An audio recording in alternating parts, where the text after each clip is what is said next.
So one of my coworkers calls me over here and he says, hey, you're pretty good with this electrical stuff. He is too, but he just wants a second opinion. We go to get in the truck, and I'm looking in the computer here to try to figure out kind of some of what's going on. And I'm looking at the codes that are present. And I'm seeing that it's a control module missing calibration, park brake alignment are incorrect, left motor circuit short to ground, left motor circuit above threshold. And I'm thinking to myself, I wonder if they did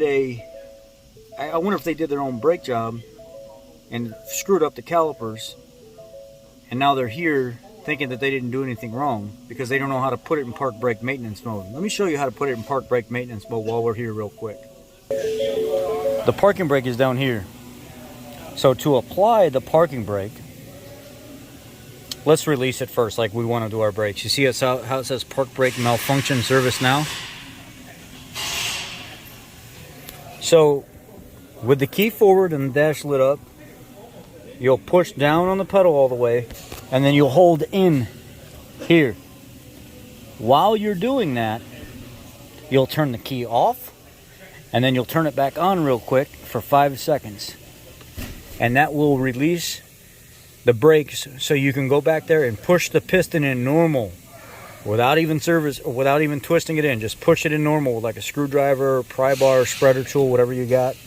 And then when you're done, the brakes and everything are done, you come back in here, you do the same exact thing, press the pedal down, except this time you pull up, turn the key off while holding, turn it back on. 5 seconds later, park brake maintenance mode you're out of, and you're back to normal. These people didn't know that, or whoever they took it to do the job didn't know that, and now unfortunately they're going to be out a lot of money.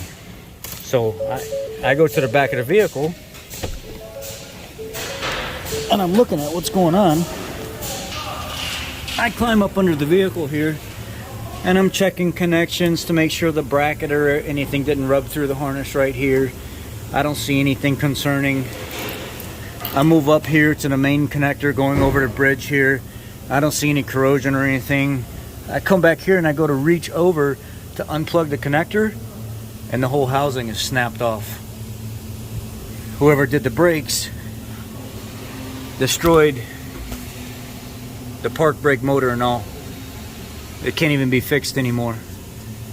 So they're gonna need a whole new assembly, and this is gonna be an expensive fix. It's snapped all the way. That's why you always make sure you know what you're doing before you get into doing it, because it could cost you in the long run really bad. So I did just a basic generic search on this, and this is what it comes out to. It's a JL3Z 2 Bravo 712 Apple, and it's an electronic parking brake motor. Just got to make sure you get the right one for your side. I don't know. I just told him just give me a generic print off. I don't want no name, no nothing. I just for purposes of putting this out for you guys. It might specify one left, one right, but when he clicked on the one, I just said just give me a generic price, $232.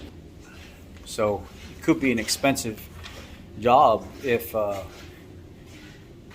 it got too out of control. But it looks like the parking brake, they're pretty available. The motors are, but because of other dealers having them so much more than the warehouse, it might cost a little bit more money getting it from the dealer than actually getting it from the Ford warehouse. So this is one of those things where, you know, you don't want to get involved in doing some maintenance on something and not have the right criteria to do it. It's always good to at least, you know, look it up on my channel or something like that too. I'm always giving people the information that they need to empower them to do their own maintenance and stuff, and it's one of the things I talk about often is do your research. Jump on a channel or something like mine, the information is already there, already teaches you how to do it yourself, and don't just go into something blind, or go to somebody like an independent shop or something like that where maybe some young guy's doing the brakes, or even a dealership where some young guy's doing the brakes and they've never done it before. Always jump on a research first. Don't be bigger than the job you're working with. If you don't know, ask for help. Y'all be blessed.